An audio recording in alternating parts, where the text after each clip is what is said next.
કરવાની પણ લાભ થાય. हमारा गुरु महाराज परम पूज्य राधा गोविंददास गोस्वामी महाराज एक कथा में कहे छे बिहार में एवी कहेवत छे कि कोई व्यक्ति गंगाजी में स्नान करीने आवे तो बधा ज लोको एनी पासे जईने एने अडे, तुम स्नान मैं स्नान, तुम स्नान मैं स्नान. तमे गंगाजी में स्नान करीने आव्या, मैं तमने अडी लीधुं એટલે मारे स्नान थई गयुं. स्वाभाविक है पवित्र वस्तुनो प्रभाव होय. प्रहलादजी गुरुकुलमां कीर्तन कराता तो बाळको एनी साथे कीर्तन करता ने जे जे कीर्तन करवावाळाने स्पर्श करे ई कीर्तनमां नाचवानो हता. त्यां सुधी के प्रहलादजीनो विरोध करवावाळा एना गुरु शंड अने अमर पण बाळकोने स्पर्श करीने ई कीर्तन करवानो. करंट तो भाई पसार थाय, लौकिक करंट जो बधे पसार थातो होय तो आ तो नाम संकीर्तन रूपी तरंग छे. तो प्रभुजी विशेष धन्यवाद ने पात्र छे कि साक्षात भगवान ज्यां नर नारायण रूप में विराजमान छे, स्थान पर दर्शन करीने आव्या.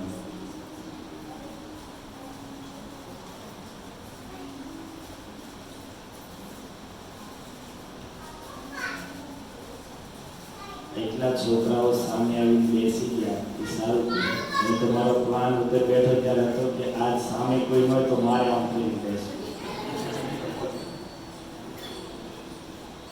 કોઈક સામે તો હોવું જોઈએ ને, કારણ કે કાચ છે એમાં હું દેખાવ છું કરતા કોને કે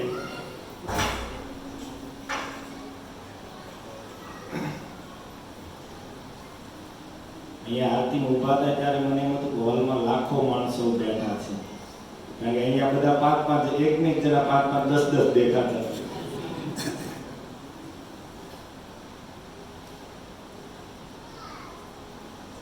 હરે કૃષ્ણ કૃષ્ણ કૃષ્ણ હરે હરે, હરે રામ રામ રામ હરે હરે. તો માતૃશ્રી જીવીબાના સ્મરણાર્થે આપણે એકત્ર થયા છીએ. ગયેલા જીવોનું પણ કલ્યાણ કરવાનું સામર્થ્ય ધરાવતો એકમાત્ર ગ્રંથ છે શ્રીમદ ભાગવત. આપણો સનાતન ધર્મ જ વૈદિક ભારતીય સંસ્કૃતિ જ એકમાત્ર એવો ધર્મ છે કે જેમાં મર્યા પછી પણ જીવના કલ્યાણના માર્ગ ખુલ્લા છે. કોઈ જીવ એને જીવન દરમિયાન કદાચ કોઈ પુણ્ય કાર્ય નથી કર્યા, કોઈ સત્કર્મ નથી કર્યું, ભજન સત્સંગ નથી કર્યા, પરંતુ મર્યા પછી એના નિમિત્તથી પણ જો દાન પુણ્ય સત્સંગ સેવા ઇત્યાદિ કરવામાં આવે તો એ વસ્તુ પણ મરેલા જીવને પ્રાપ્ત થઈને એનું આત્મકલ્યાણ થાય છે. अर्थात मर्या पछी पण जीवना सद्गतिना मार्ग खुला रहे छे. अने एमां पण भागवत सर्वश्रेष्ठ सत्कर्मना रूपमां बताववामां आव्युं छे. तो भागवतथी आपणे भगवाननी लीला श्रवण करीए. भगवान श्री कृष्ण मथुरा में लीला करी रहा है. भगवान की लीलाओ 3 स्थान में व्रज में 11 वर्ष रहीने भगवाने गोकुल वृंदावन में लीला करी. त्यारबाद 18 वर्ष सुधी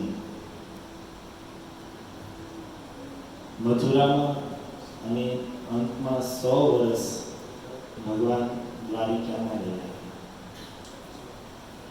मथुरा में 18 वर्ष थया अने प्रत्येक वर्ष जरासंध 23 અક્ષોહિણી સેના લઈને મથુરા પર આક્રમણ કર્યું, કારણ કે કંસની પત્ની અસ્થિ અને પ્રાપ્તિ જરાસંધની પુત્રીઓ હતી. પોતાના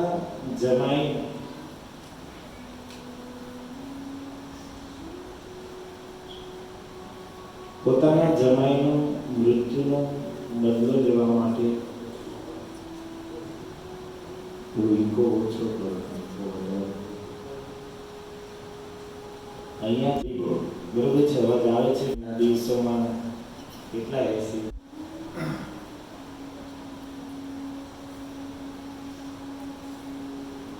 17 વખત જરાસંધ આક્રમણ કરી ચૂક્યો છે.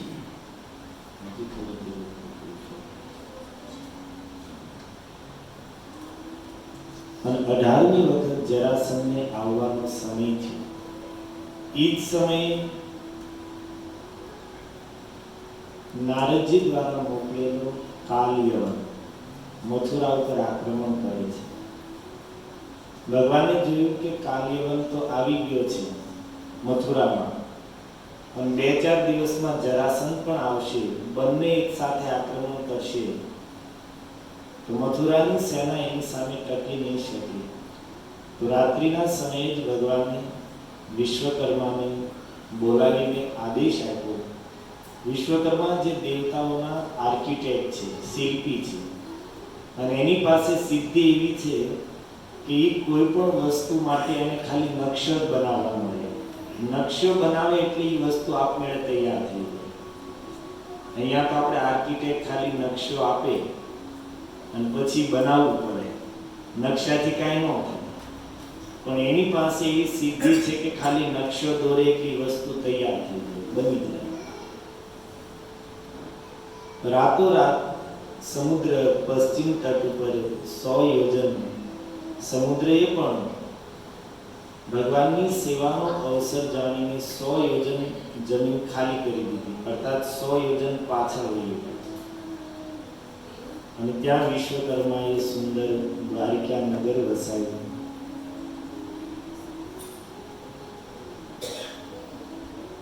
વિશ્વકર્માજી દ્વારિકાનું નિર્માણ કરતા હતા. એ સમયે બધા જ દેવતાઓ આવીને વિશ્વકર્મા સામે હાથ જોડીને પ્રાર્થના કરે કે પ્રભુ, અમારી પાસે સર્વશ્રેષ્ઠ વસ્તુ આ છે, તમે રાખો, અને દ્વારિકામાં નગર નિર્માણમાં જ્યાં યોગ્ય લાગે ત્યાં આ વસ્તુ વાપરી નાખી. બધા જ લોકપાલો પાસે જે જે શ્રેષ્ઠ વસ્તુ હતી ભગવાનની સેવાનો અવસર જાણીને બધાએ વિશ્વકર્માજીને અર્પિત કરી દીધી. સુખદેવજી કહે છે કે યદ્યદ ભગવતા આદત્તે આધિપત્યમ, ભગવાને જ આ લોકપાલોને આધિપત્ય અર્થાત ઈ સ્થાનના અધિકારી લોકપાલ બનાવ્યા હતા. અને આજ હરો ભૂમિ ગતે ભગવાન શ્રી હરિ પૃથ્વી પર લીલા કરવા માટે પ્રગટ થયા છે. તો દેવતાઓ પાસે જે કાંઈ પણ સમૃદ્ધિ હતી એ બધી જ એને ભગવાનની સેવામાં અર્પણ કરી દીધી. સર્વમ પ્રત્યામાસમ, બધું જ અર્પણ કરી દીધું ભગવાનની સેવામાં. અને એટલા માટે તો એ દેવતા છે.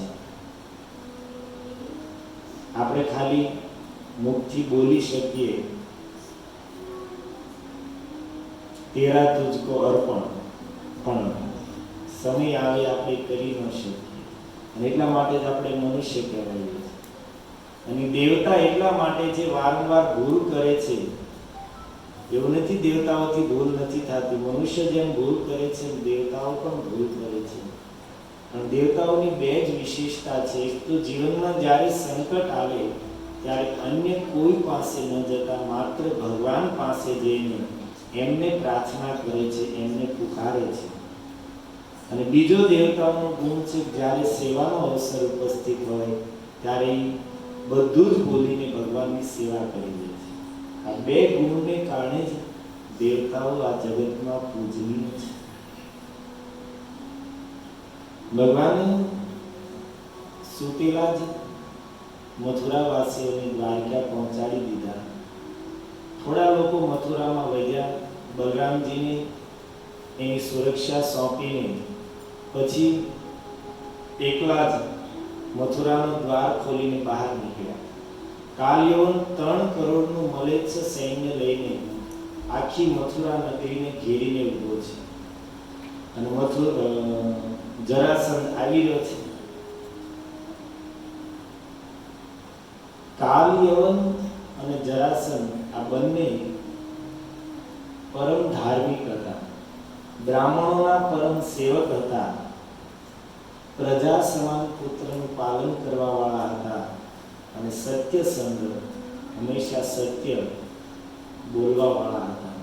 બધા જ સદગુણો હતા, પણ છતાં આ બંનેને ભાગવતે અસુર કીધા. અરે ભાઈ, જે ધાર્મિક છે, બ્રાહ્મણોની સેવા કરે છે, પુત્ર સમાન પ્રજાનું પાલન કરે છે, દાન પુણ્ય ઇત્યાદિ કાર્યોમાં લાગેલા છે, સત્યનું આચરણ કરે છે, તો પછી અસુર કઈ રીતે? કારણ કે બધા જ ગુણ હતા, પરંતુ બંને ભગવાનને નહોતા માનતા. આ એક દોષને કારણે ભાગવતે બંનેને અસુર કીધા.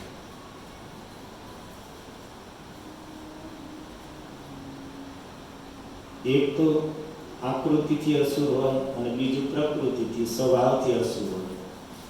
આકૃતિથી અસુર ઈ છે જેનો અસુર કુળમાં જન્મ થયો હોય, પણ પ્રકૃતિ મુખ્ય વાત છે, સ્વભાવથી જે અસુર હોય ઈ જ અસુર ગણાય.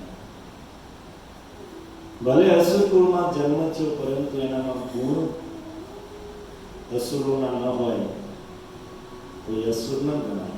પ્રહલાદજી અસુર કુળમાં જન્મ લીધો, કોઈ એને કહી શકે અસુર? વિભીષણ, બલિ મહારાજ અસુર કુળમાં જન્મ લેવા છતાં દેવતાઓ માટે પણ પૂજ્ય છે. જેમ મનુષ્ય માટે પણ આકૃતિથી તો બધા આપણે મનુષ્ય છીએ, માણસના રૂપમાં જન્મ મળ્યો છે, પણ એ બહુ મહત્વની વાત નથી. મહત્વની વાત છે કે આપણે સ્વભાવથી, ગુણોથી આપણે માણસ થયા, મનુષ્ય થયા. આકૃતિથી મનુષ્ય હોવા છતાં ગુણો આપણામાં મનુષ્યના ન હોય. આપણે ગુજરાતીમાં પ્રખ્યાત શબ્દ છે બળદ જેવો. ઘણા શબ્દ આપણે વાપર્યા. બીજું શું છે તમે બોલો. તમને લોકો, હું અહીંયા બેઠો છું, મારે અહીંયાથી કંઈક મર્યાદા ન બોલાય, તમને હું માનો જ બોલો. આપણે કેટલી વાર એ શબ્દ સાંભળી ચૂક્યા છે, બીજાને કઈ દીધા છે. ગધેડા પર બીજી વાગે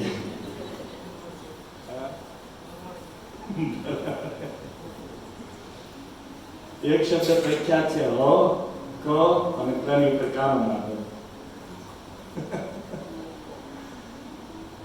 એટલે ભાઈ, તમે માણસ છે ને ગધેડો કેમ કહો છો, બળદ કેમ કહો છો? લોકો કઈ પશુ આવતું છે કે પક્ષી કઈ શબ્દ આવ્યો છે ક્યાંથી? માતાને ખબર લાગે છે, હશે તો.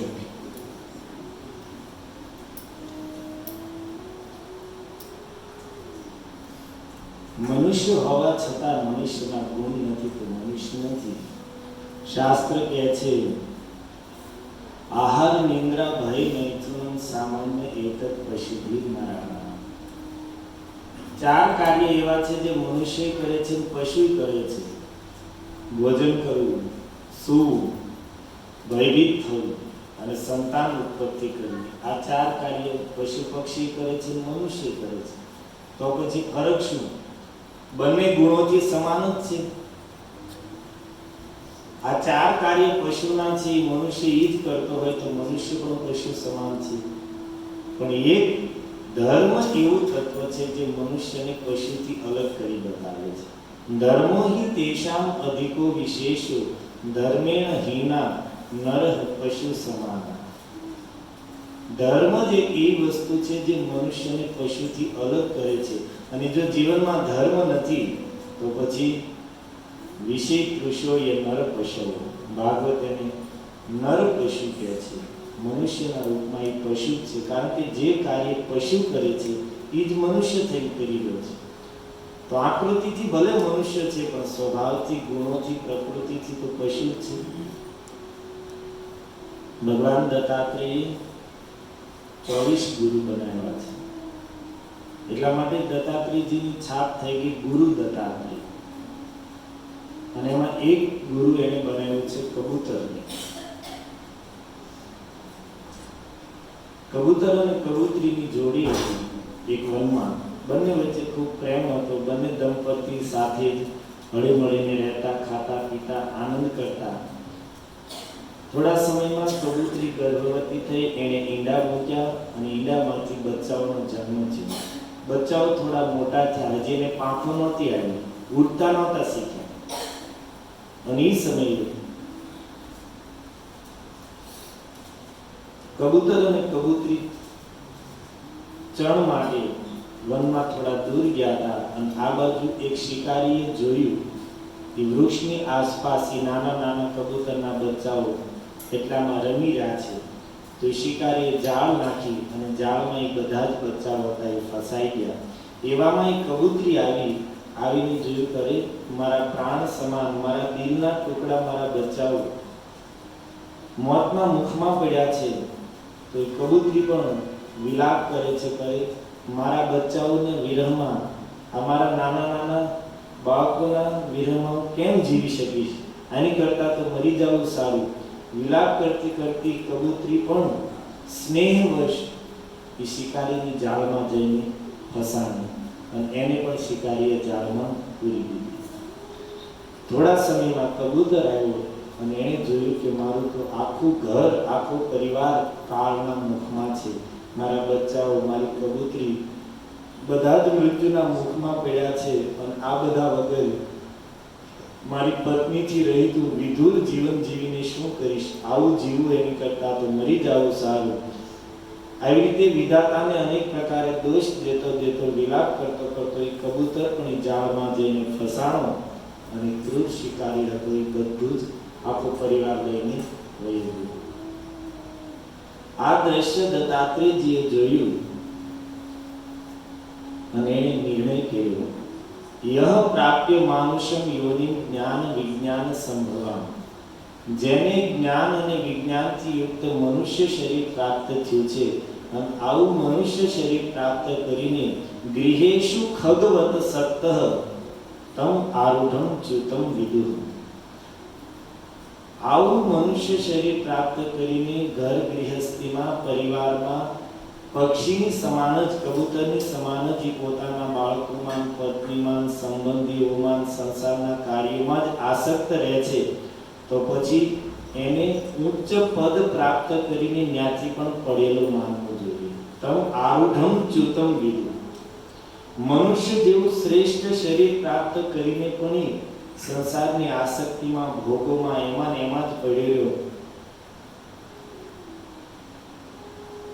તો પશુ સમાન ઉચ્ચ યોનિ પ્રાપ્ત કરીને પણ પશુ સમાન નિમ્ન યોનિમાં પડેલો જ એને માનવો.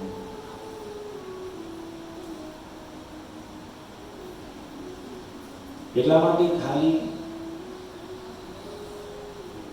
આકૃતિથી મનુષ્ય હોવું પર્યાપ્ત નથી. ગુણોથી પણ આપણે મનુષ્ય થવું પડશે. સ્વભાવથી, પ્રકૃતિથી પણ જ્યારે મનુષ્ય થઈશું ત્યારે જ મનુષ્ય કહેવાશે. એ જ રીતે અસુર કોણ છે? અસુરનો સૌથી પહેલો ગુણ છે જે નિર્દય હોય, જેના હૃદયમાં દયા ન હોય. અને આ શબ્દ લેવામાં આવે તો સૌથી પ્રથમ જેટલા પણ માંસાહાર કરે છે એ બધા જ આ શ્રેણીમાં આવી જાય. કારણ કે હૃદયમાં દયા હોય તો ક્યારેય માંસાહાર કરે ને, પશુઓને મારીને, નિર્દોષ પશુઓને મારીને એનું માંસ ખાવું, આનાથી મોટી નિર્દયતા શું આવે? બીજું, અસુર કોને કહેવાય?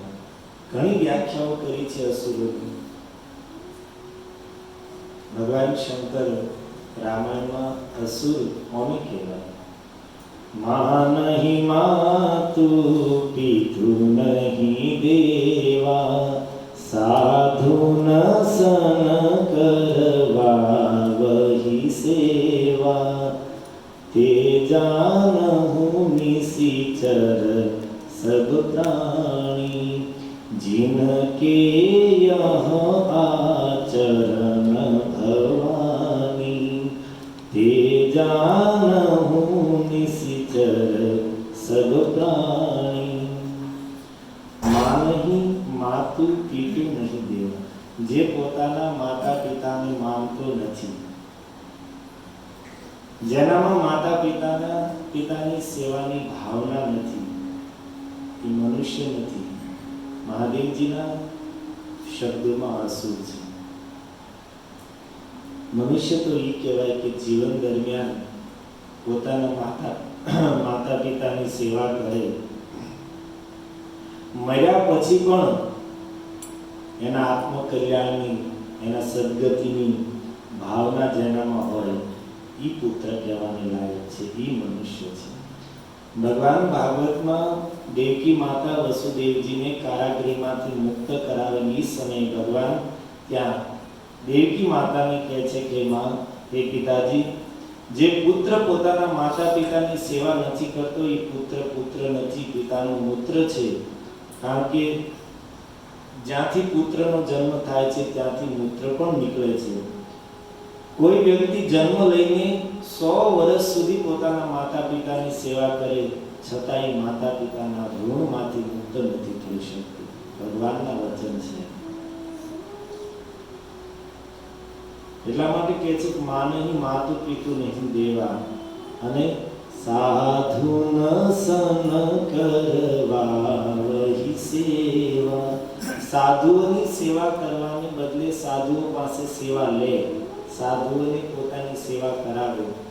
जिनके यह आचरण भवानी, ते जानहु सब निशिचर प्राणी। આવું જેનું આચરણ છે ભલે દેખાવમાં મનુષ્ય લાગે પણ મનુષ્ય નથી, નિશિચર છે, અસુર છે। તો અસુરોની ઘણી વ્યાખ્યા છે, પરંતુ ભાગવત અનુસાર અહીંયા સૌથી ઊંચી અસુરોની વ્યાખ્યા કાલ, યવન અને જરાસંઘ માટે કરી કે જે પરમ ધાર્મિક હોવા છતાં ભગવાનને ન માનવાને કારણે એને અસુર કીધું।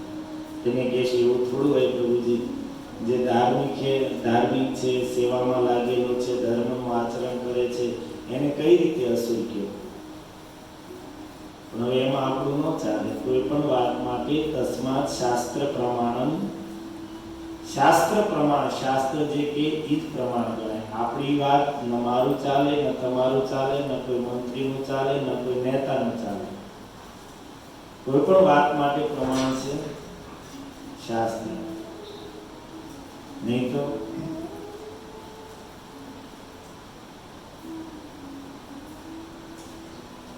આતંકવાદીઓ છે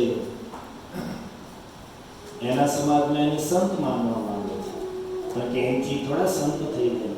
શાસ્ત્ર કહે છે કે જેનું એવું આચરણ છે એ આતંકવાદી છે, એટલે એને આતંકવાદી કહે।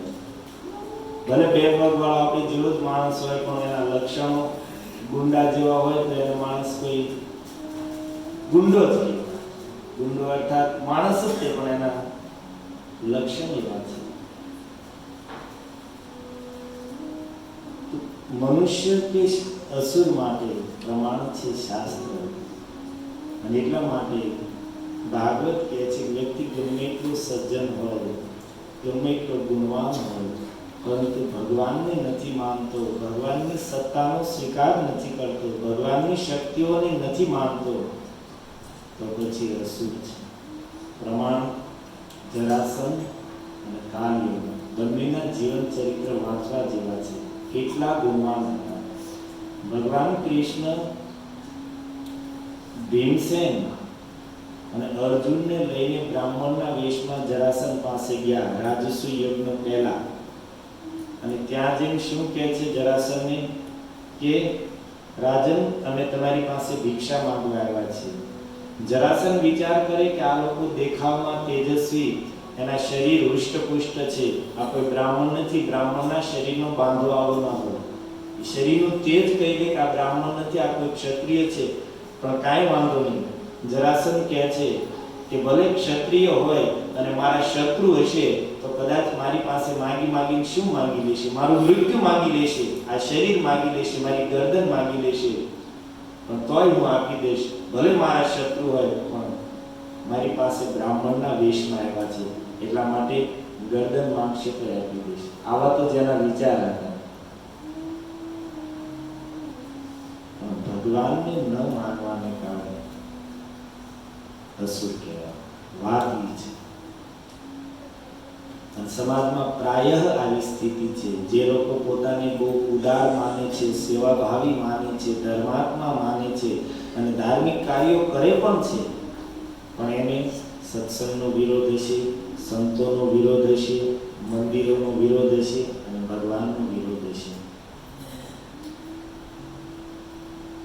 તો ભલે સમાજમાં વાહવા થાય, પણ ભાગવતની દ્રષ્ટિમાં એનું કોઈ મહત્વ નથી.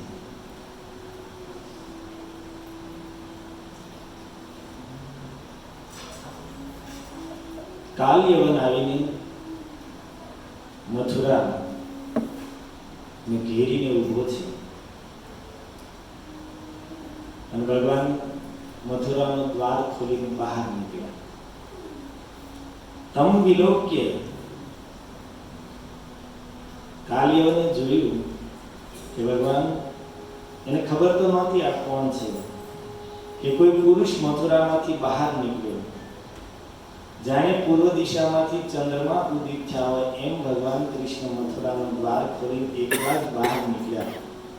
કાલ યવનની દ્રષ્ટિ એની પર પડી તો વિચાર કરે છે, દર્શનીય તમ. અરે આ તો જોવા યોગ્ય છે.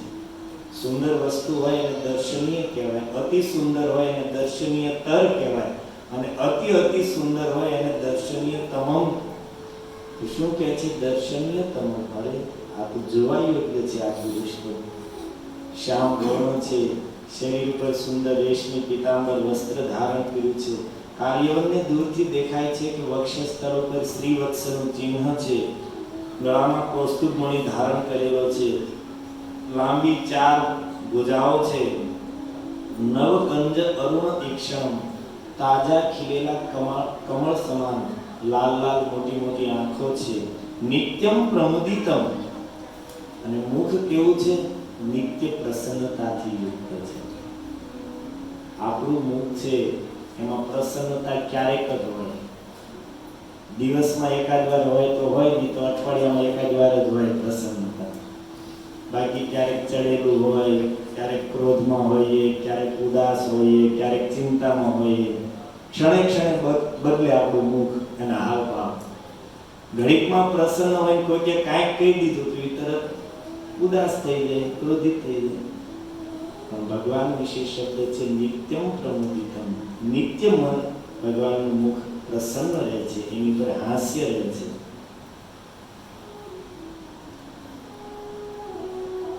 કાનમાં સુંદર કુંડળ પહેરેલા છે અને એને જોઈને કાલિયવન વિચાર કરે કે વાસુદેવો હયમ ઇતિ પુમાન. શું આજ વાસુદેવ છે? લક્ષણ ઉપરથી તો આ જ લાગે છે, કારણ કે નારદે પ્રોક્તમ, નારદજીએ જે મને કીધું હતું એનું રૂપ, એ તો રૂપ આ જ છે, અર્થાત આ જ વાસુદેવ છે. કારણ કે નારદજી હિરણ્યાક્ષને કીધું હતું. હિરણ્યાક્ષ નારદજીને કે, નારદજી મારા હાથમાં બહુ ખંજોળ આવે છે, મારી સાથે યુદ્ધ કરો તમે.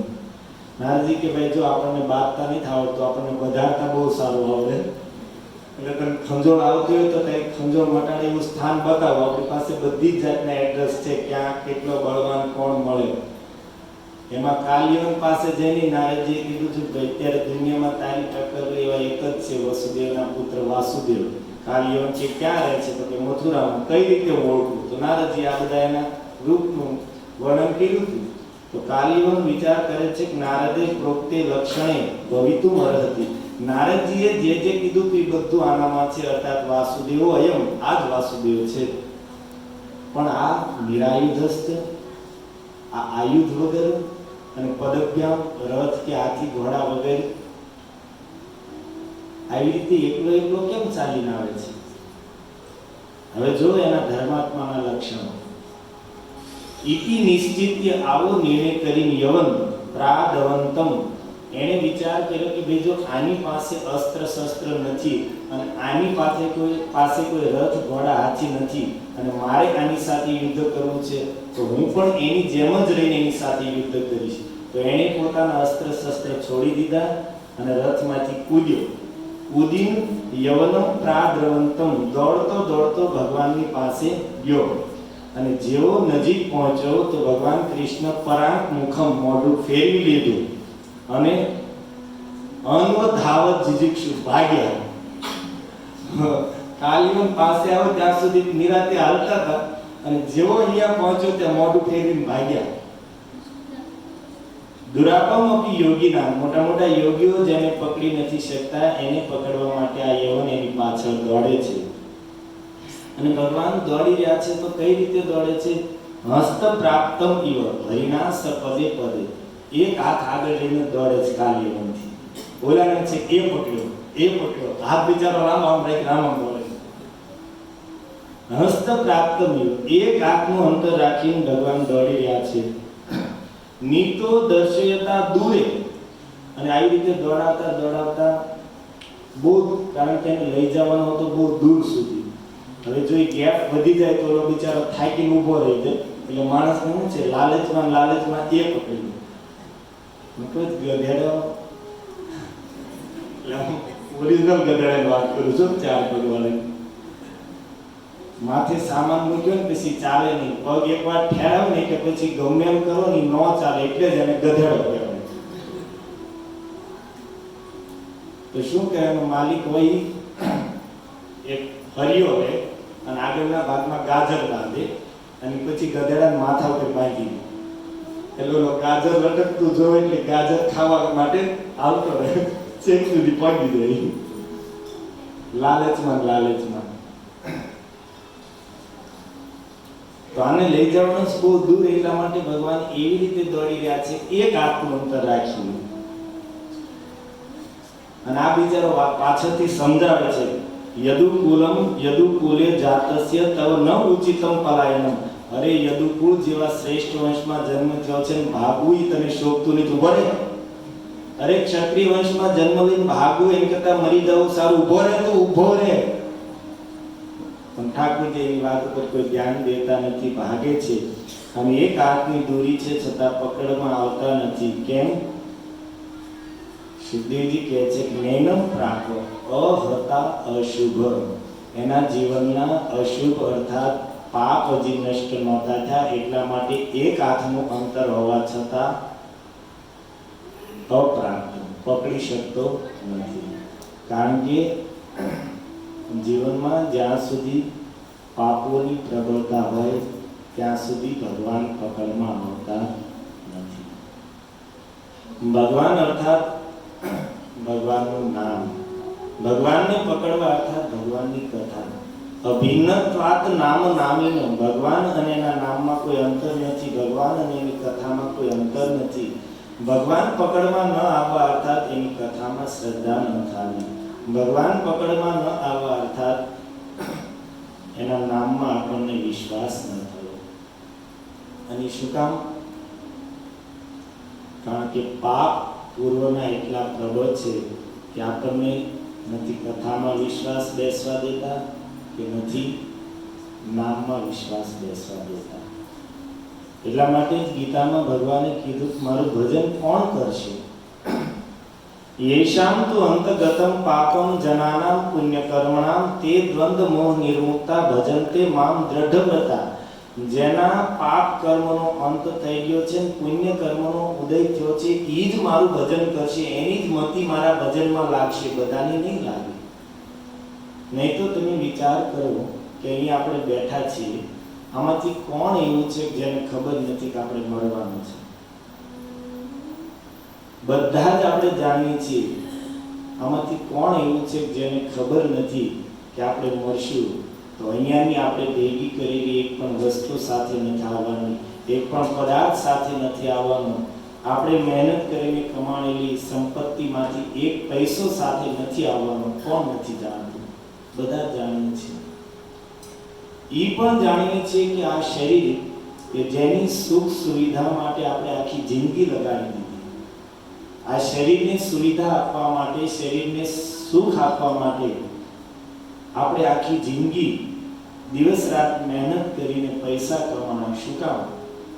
એ જ ઉદ્દેશ્યથી કે આ શરીરને આપણે સારામાં સારી સુવિધા આપીએ છીએ. આની માટે આપણે મોટામાં મોટા આલિશાન બંગલા, ફ્લેટ બનાવશું, જેથી આ શરીર સુખપૂર્વક, સુવિધાપૂર્વક એમાં રહી શકે. લાખો કરોડોની ગાડી લઈશું. શું કામ? એની અંદર બેસીને આ શરીર સુખપૂર્વક ફરી શકે, હરીફરી શકે. પૈસા હશે તો સારામાં સારી, મોંઘામાં મોંઘી હોટલોમાં, રિસોર્ટમાં જઈને રહેશું અને આ શરીરને ત્યાં સુખ મળશે, સારું સારું ખાવાનું મળશે. એક એક વસ્તુ આપણે જે કરીએ છીએ, શું કામ? કે આપણે આ શરીરને સુવિધા આપી શકીએ, સગવડ આપી શકીએ.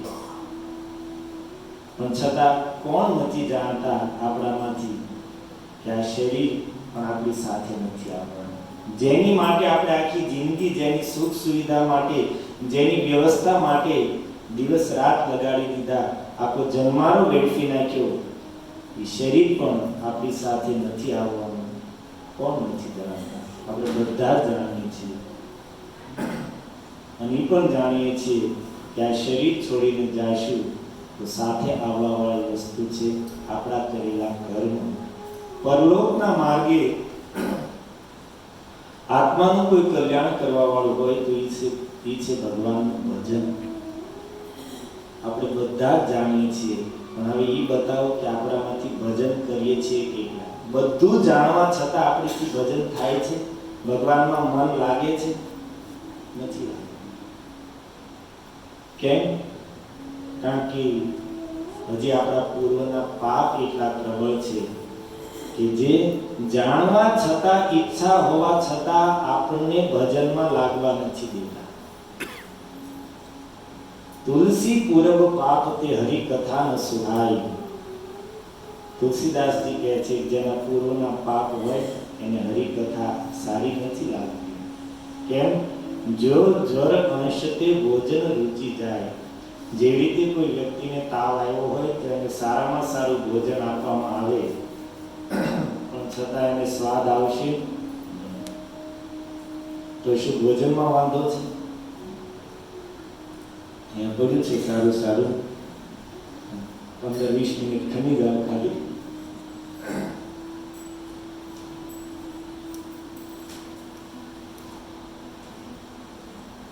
ભોજનનો દોષ નથી, દોષ છે વ્યક્તિનો કે એને રોગ થયો છે કે રોગને કારણે એને ભોજનમાં સ્વાદ, તાવને કારણે સ્વાદ નથી આવતો. એવી જ રીતે ભગવાનની કથા તો મધુર, સ્વાદિષ્ટ, અમૃત સમાન છે, પણ જેને તુલસી પૂરબ પાપ કે પૂર્વના જેના પાપ પ્રબળ છે એને કથામાં શ્રદ્ધા નથી બેસતી, કથામાં વિશ્વાસ નથી આવતો.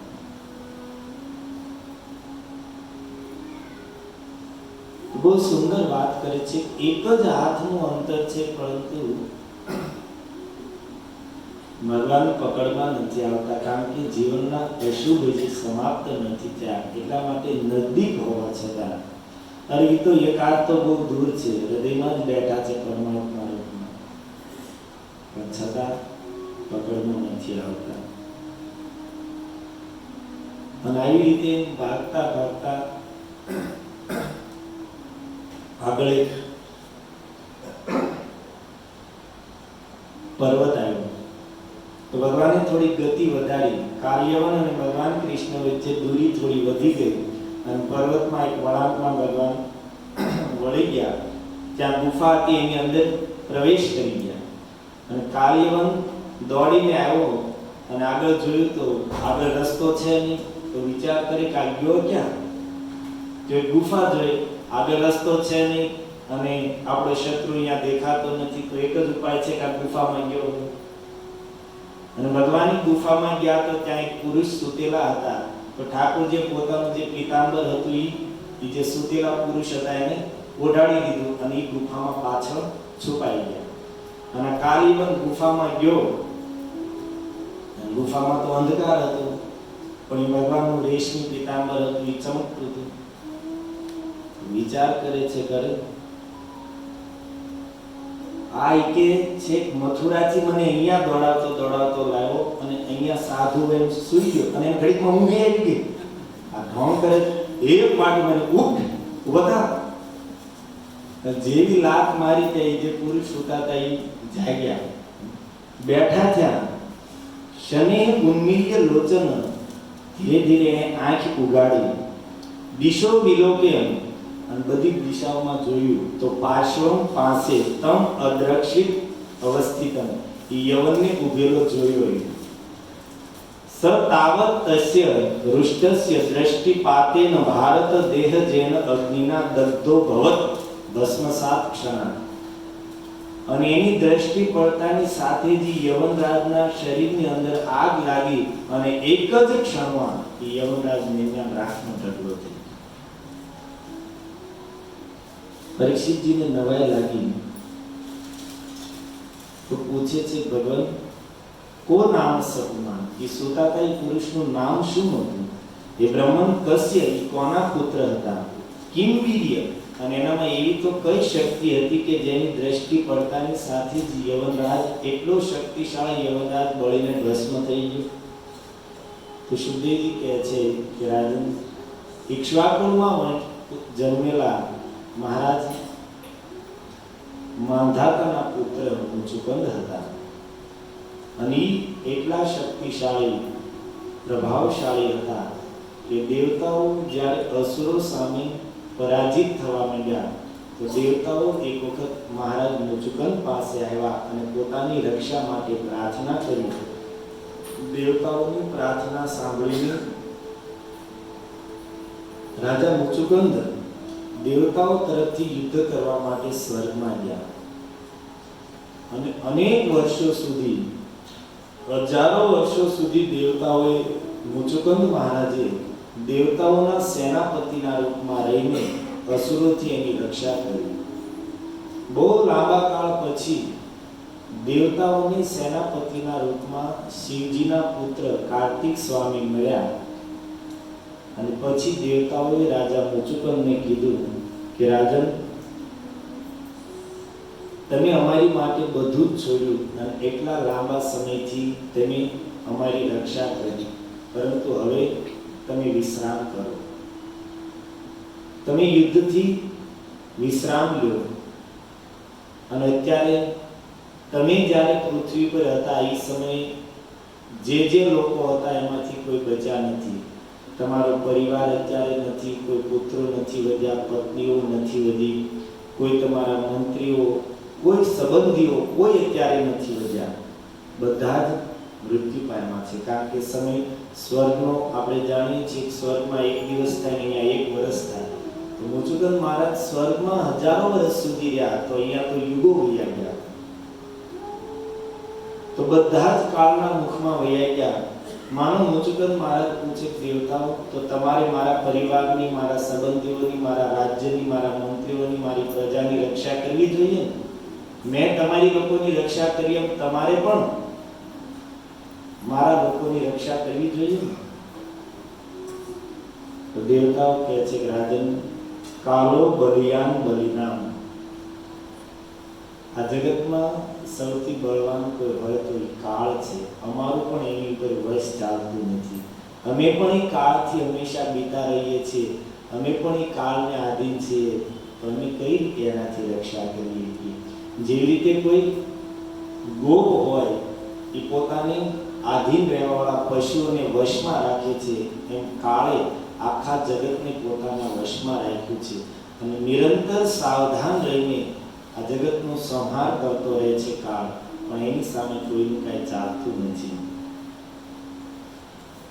પરંતુ એની સિવાય તમારે જે અમારી પાસેથી જોઈએ, વરમ વૃણીશ્વર, રાજન, તમે અમારી પાસેથી જે ઈચ્છા હોય વરદાન માંગી લો. પણ દેવતાઓ જાણતા હતા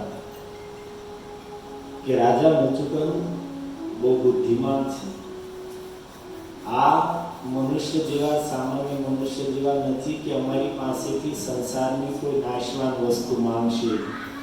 પત્ની માંગશે, કે દીકરા માંગશે, કે ગાડી બંગલા માંગશે, કે કઈક આ જગતની કઈક વસ્તુ માંગશે. આવા મૂર્ખ નથી. આ રાજા બહુ બુદ્ધિશાળી છે, એટલે માંગશે તો એવી વસ્તુ માંગશે જે આ જગતમાં સર્વશ્રેષ્ઠ હોય. અને સર્વશ્રેષ્ઠ વસ્તુ આ જગતમાં શું છે? મોક્ષ, કેવલ્ય મોક્ષ. એટલા માટે દેવતાઓએ સ્પષ્ટતા કરી દીધી. સાંભળો દેવતાઓના શબ્દ. વરમ વૃણીશ્વ રાજન ભદ્રમ તે ઋતે કેવલ્યમ અદ્યનઃ. ઋતે અર્થાત છોડીને, કેવલ્ય મોક્ષને છોડીને અદ્ય અત્યારે નહ અમારી પાસે તમારી જે ઈચ્છા હોય માંગી લો. કેવલ્ય મોક્ષ અર્થાત મોક્ષ પણ ઘણા પ્રકારના છે. આપણે ઘણીવાર ચર્ચા કરી કે આપણને રોગ થયો હોય અને ડોક્ટર રોગ આપણો મટાડી દે તો ડોક્ટરે આપણને મોક્ષ આપી દીધો, પણ રોગમાંથી.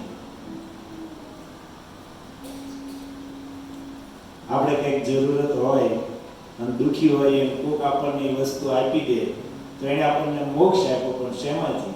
એ વસ્તુના અભાવમાં આપણને જે દુઃખ હતું એ દુઃખમાંથી મુક્ત કરી દીધા. તો આવા નાના મોટા અનેક પ્રકારના મોક્ષ છે, પરંતુ કેવલ્ય મોક્ષ અર્થાત સંસાર નિવૃત્તિ પૂર્વકમ પરમ પદ પ્રાપ્તિ. આ સંસારના બંધનમાંથી, જન્મ મૃત્યુના ચક્રમાંથી મુક્ત થઈને ભગવાનના પરમ પદને પ્રાપ્ત કરવું, આનું નામ કેવલ્ય મોક્ષ. અને આ કેવલ્ય મોક્ષનો અધિકાર દેવતાઓ કહે છે અમારો નથી. તો રાજા પૂછે છે કે તમે નો આપો કોણ આપશે? એડ્રેસ તો આપો. તો દેવતાઓના શબ્દ છે, સાંભળો. એકમ એવેશ્વરસ તસ્ય ભગવાન વિષ્ણુ અવ્યયઃ. મોક્ષના અધિપતિ અવિનાશી ભગવાન વિષ્ણુ છે. એને છોડીને આ જગતમાં કેવલ્ય મોક્ષ કોઈ આપી નથી શકતું. એટલા માટે દેવતાઓ કહે છે કે રાજન, કેવલ્ય મોક્ષને છોડી તમારે જે જોતું એ મારી પાસેથી માંગી લો. મુચુકુંદ મહારાજ કહે છે કે મારે આ જગતની કોઈ વસ્તુ જોતી નથી. જે તમે દઈ શકો છો એ મારે જોતું નથી. મોક્ષ તમે દઈ શકો એમ નથી. તો પછી એક કામ કરો, આ યુદ્ધ કરી કરીને થાકી ગયો છું અને શરીરમાં એટલો થાક છે કે એમ થાય છે કે સૂઈ જાવ. મારી ઊંઘમાં કોઈ વિક્ષેપ ન પાડે, સરખાઈને સૂઈ કોઈ એવી વ્યવસ્થા કરી દો. તમે કે આઈડિયા કેમ તો છો નહીં, તો કમસે કમ એટલું તો કરી દો કે હું સરખાઈને સૂઈ શકું. તો દેવતાએ કીધું કે રાજન, ઠીક છે, તમે સુખપૂર્વક જઈને પૃથ્વી ઉપર જઈને ગુફામાં સૂવો અને કોઈ તમારી નિંદ્રામાં ખલેલ પહોંચાડશે તો તમારી દ્રષ્ટિ પડતાની સાથે જ ભસ્મ થઈ જશે. અને દેવતાઓના વરદાનને કારણે સુખદેવજી કહે છે રાજન, એ કાલ યવનરાજ એ મહારાજ મુચુકુંદની દ્રષ્ટિ પડતાની સાથે જ આંખનો ઢગલો થઈ ગયો. અને પછી ભગવાન મુચુકુંદ મહારાજની સામે આવે છે. ઠાકોરજીના શરીરમાંથી તેજ એટલું નીકળી રહ્યું છે કે મહારાજ મુચુકુંદ એને જોઈ નથી શકતા. કારણ કે એક તો કેટલાય સમયથી સૂતેલા છે. સૂઈ માણસ જાગે એટલે દ્રષ્ટિ સેટ થતા થોડો સમય લાગે, અને એમાં આ તો વર્ષોથી સૂતા છે અને ગુફામાં અંધકાર છે અને ભગવાનના શરીરમાંથી અદ્ભુત તેજ નીકળી રહ્યું છે. અને એને જોઈને મુચુકુંદ રાજા પૂછે છે કે કો ભગવાન, તમે કોણ છો? આ વનમાં, આ ગુફાની અંદર તમે શું કામ આવ્યા છો? એટલું કોમળ તમારું શરીર છે અને તમે આ જંગલમાં શું કામ વિચરણ કરો છો? તમારું તેજ જોતા તો એવું લાગે છે કે સાક્ષાત અગ્નિદેવ જ તમારા રૂપમાં આવ્યા હોય. તમે શું અગ્નિદેવ છો કે પછી સૂર્ય, ચંદ્ર, વરુણ કે કોઈ લોકપાલ છો? પણ મુચુકુંદ રાજા કહે છે કે નહીં, કારણ કે આ બધા દેવતાઓ સાથે તો બહુ લાંબો સમય સુધી રહ્યો છું. મેં જોયું છે કે આ કોઈ દેવતાઓમાં પણ એટલું તેજ નથી. મન્ય ત્વામ દેવ દેવાનામ ત્રયાણામ પુરુષસ્ય. હું માનું છું કે તમે ત્રિદેવોમાં પણ જે ઋષભ સર્વશ્રેષ્ઠ છે ભગવાન નારાયણ છો. કારણ કે તમારા શરીરમાંથી જે તેજ નીકળી રહ્યું છે તે આખી ગુફાનો અંધકાર નષ્ટ કરી રહ્યું છે. હે પ્રભુ, હું તમારા જન્મ વિશે, તમારા કર્મ વિશે, તમારા કુળ વિશે જાણવા માંગુ છું. જો તમે યોગ્ય લાગતું હોય તો કહો, અને જલ્દી કહો, કારણ કે મારી દ્રષ્ટિ લાંબો સમય સુધી તમારું તેજ સહન કરવામાં સમર્થ નથી. હું તમને જોઈ શકવામાં સમર્થ નથી. શ્રી ભગવાન વાચ. ભગવાન જવાબ દે છે हे राजन, जन्म कर्म विधानानि सन्ति मेघ सहस्रशः न शक्यन्ते अनुसंख्यातुम् अनंत्वाय मयाभिः। हे राजन, તમે પૂછો છો કે મારું નામ શું છે, મારા કર્મ શું છે, પણ હું તમને શું કહું? જન્મ કર્મ અભિધાનાની, જન્મ કર્મ અને મારા નામ સંતિ સહસ્ત્રશ, હજારો હજારો છે. હરિતારા નામ છે હજારો. તો ભગવાન અહીંયા કહે છે હજારો હજારો મારા જન્મ છે, મારા કર્મ છે, મારા નામ છે. हे राजन, વધારે શું કહું? અનંતવા, મારા જન્મ કર્મ અને નામ એટલા અનંત છે, અર્થાત જેનો કોઈ પાર નથી. અનુસંખ્યાતું મયાપી ન શક્યું, હું પણ જો એને ગણવા બેસું તો ગણી શકું એમ નથી. બીજાની શું વાત કરવી? ક્વચિદ રજાંસી વિમમે પાર્થિવાની ગુરુ જન્મની, કદાચ કોઈ વ્યક્તિ પૃથ્વીના રજકણ ગણી શકે. પૂરું જન્મ, એક જન્મમાં તો સંભવ નથી, પરંતુ બહુ લાંબા હજારો લાખો કરોડો જન્મ લઈને કદાચ કોઈ વ્યક્તિ પ્રયાસ કરે તો પૃથ્વીના રજકણો ગણી લે. શક્ય નથી, પણ ભગવાન કહે છે એ પણ કદાચ શક્ય થઈ જાય, પરંતુ ગુણ કર્મા વિધાનાની ન મેં જન્માની કરહીજી. પરંતુ કરોડો જન્મ લઈને પણ કોઈ વ્યક્તિ મારા ગુણ, મારા કર્મ અને મારા નામની ગણના કરી શકે નહીં. ત્રિકાળમાં ભૂત ભવિષ્ય અને વર્તમાનમાં મારા જન્મ થતા રહે છે, એ અનુસાર હું કર્મ કરું છું. કર્મ અનુસાર મારા અનેક નામો છે. મોટા મોટા ઋષિ મુનિઓ, નારદ, સનકાદિક ઇત્યાદિ ઋષિઓ અખંડ મારા નામોનું કીર્તન, મારા ગુણોનું કીર્તન કરતા રહે છે, મારો મહિમા ગાતા રહે છે, પણ આજ સુધી એ લોકો પણ પાર પામી શક્યા નથી. પરંતુ છતાં રાજન, તમે પૂછો છો તો હું બતાવું છું કે સૌથી પહેલા તો મેં જન્મ એટલા માટે લીધો કે બ્રહ્માજી મારી પાસે આવ્યા અને એણે ધર્મની રક્ષા માટે, પૃથ્વીનો ભાર હરણ કરવા માટે અને અસુરોનો ક્ષય કરવા માટે મને પ્રાર્થના કરી. તો બ્રહ્માજીની પ્રાર્થનાથી અવતીર્ણો યદુકુલે ગૃહે આનંદ દુંદુંબે, મેં યદુકુળમાં જન્મ લીધો છે, વસુદેવજીના ઘરે. અને વદંતી વાસુદેવેતી વસુદેવ સુતમ હિ મામ, વસુદેવના પુત્રના રૂપમાં જન્મ લેવાને કારણે લોકો મને વાસુદેવ કહે છે. ભગવાનનું પ્રખ્યાત નામ છે વાસુદેવ. મંત્ર પ્રખ્યાત છે, ઓમ નમો ભગવતે. પણ આ મંત્ર જપનો છે. અત્યારે કીર્તન થાય છે, પણ આ મંત્ર છે કીર્તનનો નથી. ઓમ નમો ભગવતે વાસુદેવાય એ જપ કરવાનો, મૌન જપ કરવાનો મંત્ર છે, કીર્તનનો મંત્ર નથી. અને સંસારમાં કીર્તન કરે છે, પણ ભક્તોએ સાવધાની હંમેશા રાખવી જોઈએ કે શાસ્ત્રથી વિરુદ્ધ કોઈ આપણાથી જાણતા અજાણતા પણ થશે તો શાસ્ત્ર પ્રત્યે આપણો અપરાધ બનશે. અને અપરાધ હશે તો એ શાસ્ત્રને આપણે સમજી નહીં શકીએ, શાસ્ત્રની વાત આપણને સમજાશે નહીં. કારણ કે કવિરાજ ગોસ્વામી કહે છે, ભાગવતે ઈશ્વર બુદ્ધિ જાર સે જાનહી તાર રસ સાર. ભાગવતને જે સાક્ષાત ભગવાન માનશે, વાંચવાથી સાંભળવાથી એટલું નહીં સમજી શકીએ જેટલું સમજવું છે આપણે.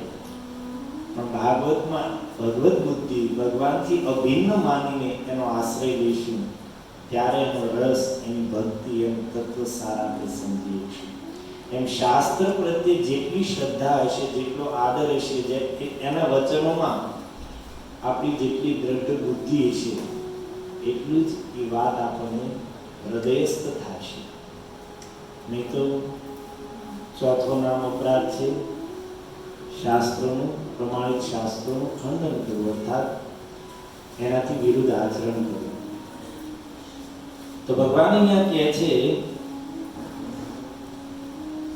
કે વસુદેવના પુત્રના રૂપમાં જન્મ લેવાને કારણે મને વાસુદેવ કહે છે.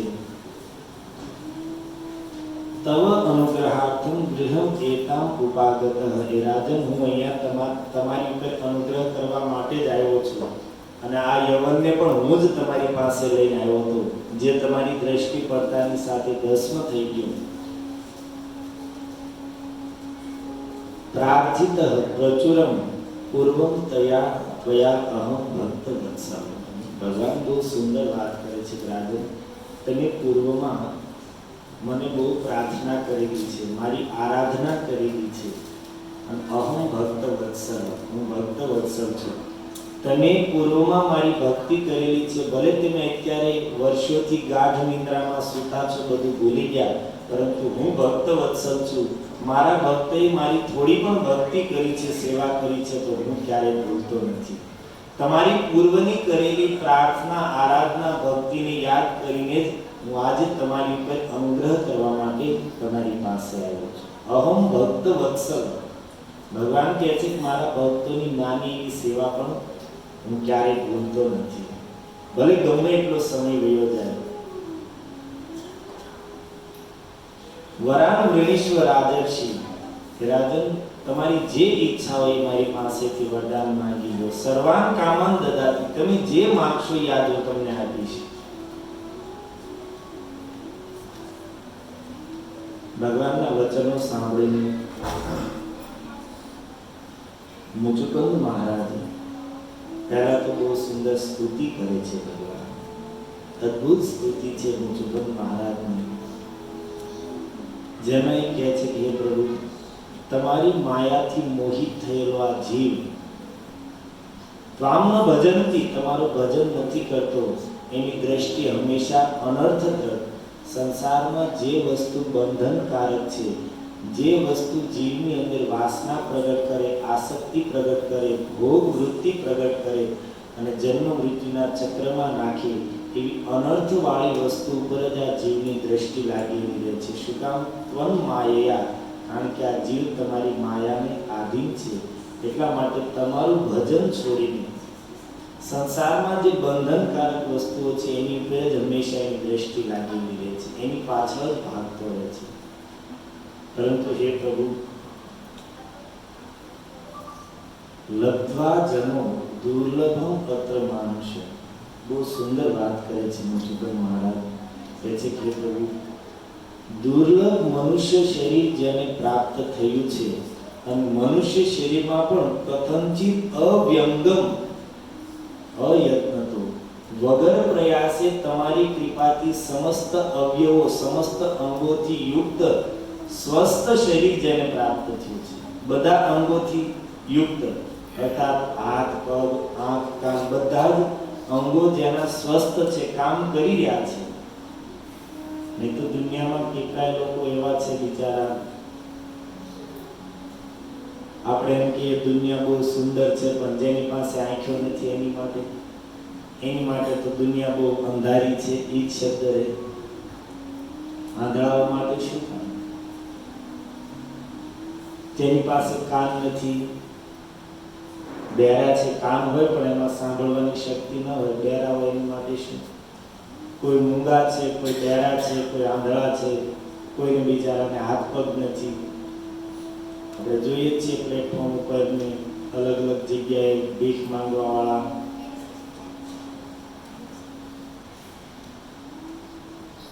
પણ આ બધી વસ્તુ, શરીરના બધા અંગો, જ્યાં સુધી કોઈ પણ વસ્તુ હોય ત્યાં સુધી એની કિંમત ન સમજાય. જે વસ્તુ ન હોય એની કિંમત જ મનુષ્ય સમજી શકે. બાકી જ્યાં સુધી જે વસ્તુ છે ત્યાં સુધી એની કિંમત ન થાય. ઘણી વખત કીધું, ભગવાને આપણને આ શરીર આપ્યું છે અને એમાં પણ હાથ પગ ઇત્યાદિ આપ્યું છે, આની કિંમત ત્યારે જ સમજાય. હાથની કિંમત આપણને ક્યારે સમજાય? એક વખત ટ્રાય કરી, એક દિવસ હાથને આપણે બાંધી દઈએ 24 કલાક માટે, પાછળ રજાના દિવસે આપણે ટ્રાય કરજો કે આપણને ખબર પડે કે ભાઈ હાથ વગેરે આપણે શું થાય, આપણું કયું કાર્ય થાય, ખાવું કેમ, નાવું કેમ, કપડાં કેમ પહેરવા, શું કરવું. હાથ વગર બતાવો આપણું કયું કામ થવાનું છે. અને હકીકતમાં કરવા જેવી વસ્તુ. નિર્જળા 11 આવે છે, એક દિવસ પાણી વગર રહેશું ને એટલે આપણને એમ નામ સમજાય કે પાણીની કિંમત શું છે. એમ નામ આપણને ન સમજાય. તમે કહો પ્રભુજી હાથ વગેરે થોડા આવતા હશે, અમારે કરવું નહીં.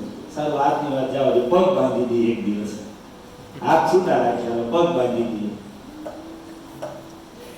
તો ચાલશે એક દિવસ? હરે કૃષ્ણ કૃષ્ણ કૃષ્ણ હરે હરે, હરે રામ રામ રામ હરે હરે. હરે કૃષ્ણ કૃષ્ણ કૃષ્ણ હરે હરે, હરે રામ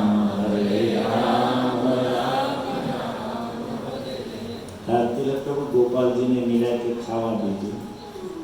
15-20 મિનિટ રમ્યો ચા બિચારા, ત્યાં સુધી કથા સાંભળવી કે પ્રસાદ તો મળવા નહીં.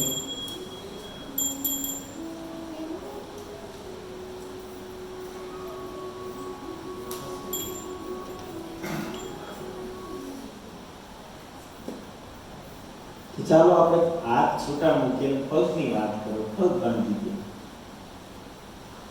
એક દિવસ માટે.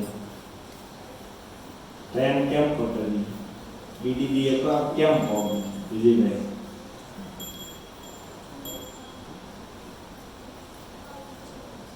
લાખો રૂપિયા કમાતા હોઈએ પણ પગ ન હોય તો અહીંયા પહોંચવું જ કેમ? એક એક વસ્તુ એવી છે ભાઈ, બાજુની અંદરની કે કોઈને બેચારાને લીવર કામ નથી કરતા, કોઈને કિડની કામ નથી કરતી. ઘણા એવા લોકો છે કિડની 2 ફેલ છે, અઠવાડિયામાં 2 વાર ડાયાલિસિસ કરાવવું પડે. એકવાર ડાયાલિસિસ કરે ને એની રિકવરી આવતા હરખું થતા 1 દિવસ થાય, ત્યાર પછી બીજું ડાયાલિસિસ આવીને ભૂલ્યો. આ તો ભાઈ આ બધું સ્વસ્થ છે ત્યાં સુધી આપણને કઈ સમજાતું નથી ને આપણે રમતમાં એમના હાયામાં કાઢીએ છીએ, ભગવાનની આપણને કિંમત થતી નથી. પણ ભલે આપણી પાસે આ બધા જ અંગો બધા જ અવયવો સ્વસ્થ છે, પણ આ સ્વસ્થ અને તંદુરસ્ત અવયવો પણ આ જ શરીરમાં થોડા વર્ષો જવા દે, 25-35 વર્ષ જવા દે કે આ બધા કામ છે, કોઈ કામ કરતા બંધ થઈ જશે. પછી યાદ આવશે અત્યારે પગ ઉપર ઊભું થવાતું નથી, હાથથી કાંઈ કામ થતા નથી, સૂઈ તો ઊંઘ નથી આવતી, ખાવી તો પચતું નથી, આંખથી દેખાતું નથી, કાનથી હરખું સંભળાતું નથી. અને પછી એમ થશે કે આ શરીરની એક દિવસ કેવી સ્થિતિ હતી, કેટલું કામ કરી નાખતું, કેટલું ખાધેલું પચાવી લેતું, કેવી ઊંઘ આવતી. અત્યારે ગડપણમાં પથારી સુતા સુતા ઊંઘ નથી આવતી. એક સમય હું યુવાન હતો ત્યારે એવી સ્થિતિ હતી, કથા બેઠા બેઠા ઊંઘ આવતી. સમજો બધા લોકો હોય એની પાસે બીજી કોઈ વાત ન હોય, બેસીને એક જ વાત, અરે યાર અમારો સમય હતો ને, યુવાની હતી ત્યારે આમ કહી નાખતા ને તેમ કહી નાખતા. ગઢાઓ પાસે લગભગ એ જ વાત છે, કારણ કે પછી ગડપણમાં યાદ આવે કે આ શરીર હતું ત્યારે આપણે શું કરતા, અત્યારે કઈ થાય નહીં. આપણી એ સ્થિતિ આવે એ પહેલા આપણે વિચાર કંઈક આત્માનું કલ્યાણનું સાધન કરી લઈશું તો પછી પસ્તાવો નહીં થાય. નહીંતર આપણે પણ એ બધાની જેમ કે અરે યાર હું સમય હતો ત્યારે આમ કરતો તેમ કરતો, પણ જે કરવાનું હતું એ કર્યું નહીં.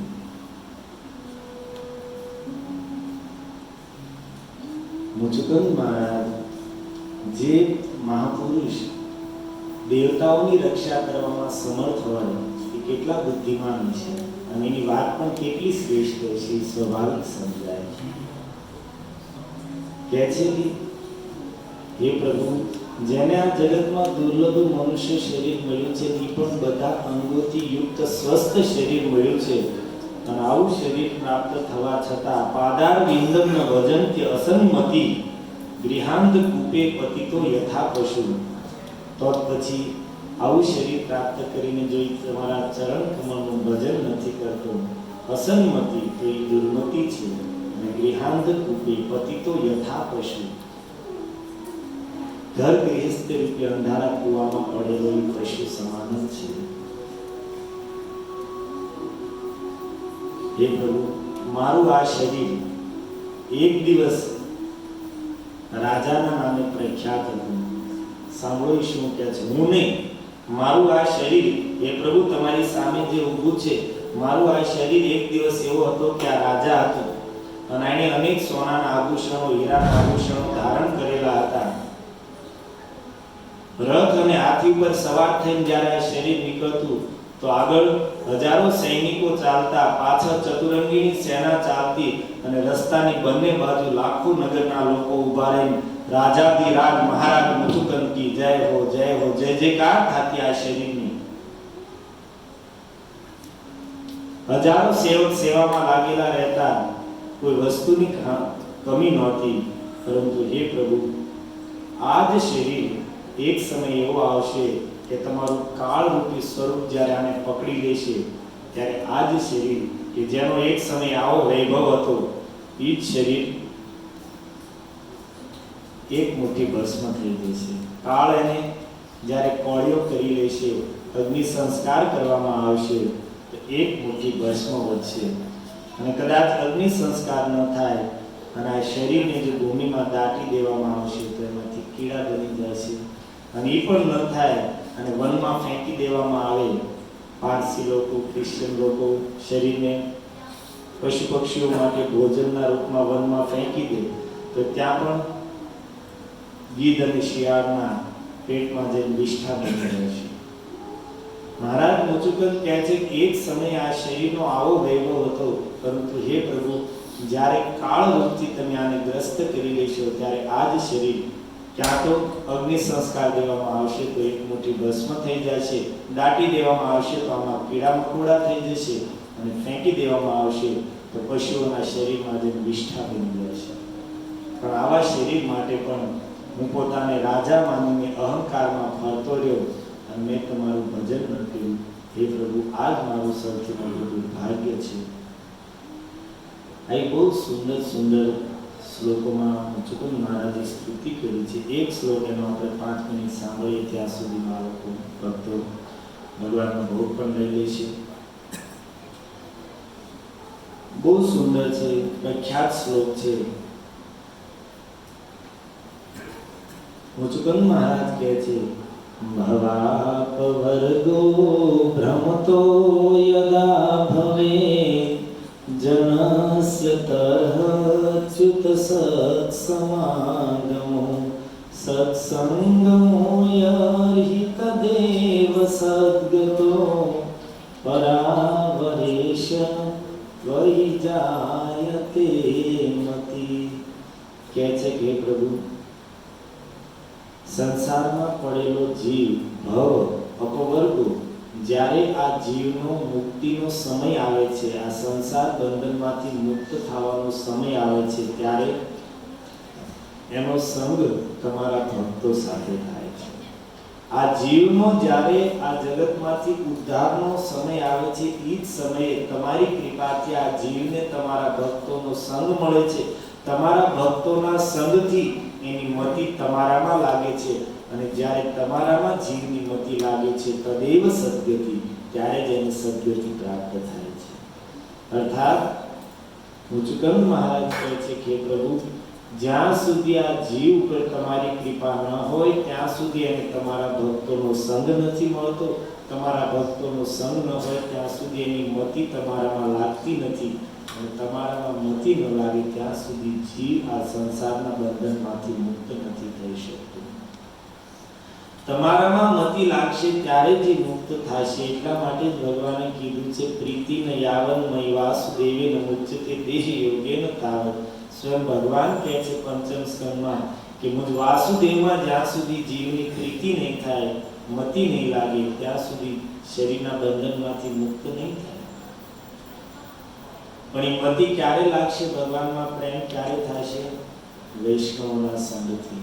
આપણે ગમે એટલા મંદિરે જઈશું, ગમે એટલા તીર્થોમાં ભ્રમણ કરશું, ગમે એટલા વ્રત તપ ઉપવાસ જપ કરશું, પણ આ બધું કરવાથી પણ મતિ ભગવાનમાં લાગશે નહીં. મતિ ભગવાનમાં લગાડવાનો એક જ ઉપાય છે, અને એ છે કે જેની મતિ ભગવાનમાં લાગી છે એવા ભક્તોનો સંગ કરવામાં આવે. વૈષ્ણવના સંગથી જ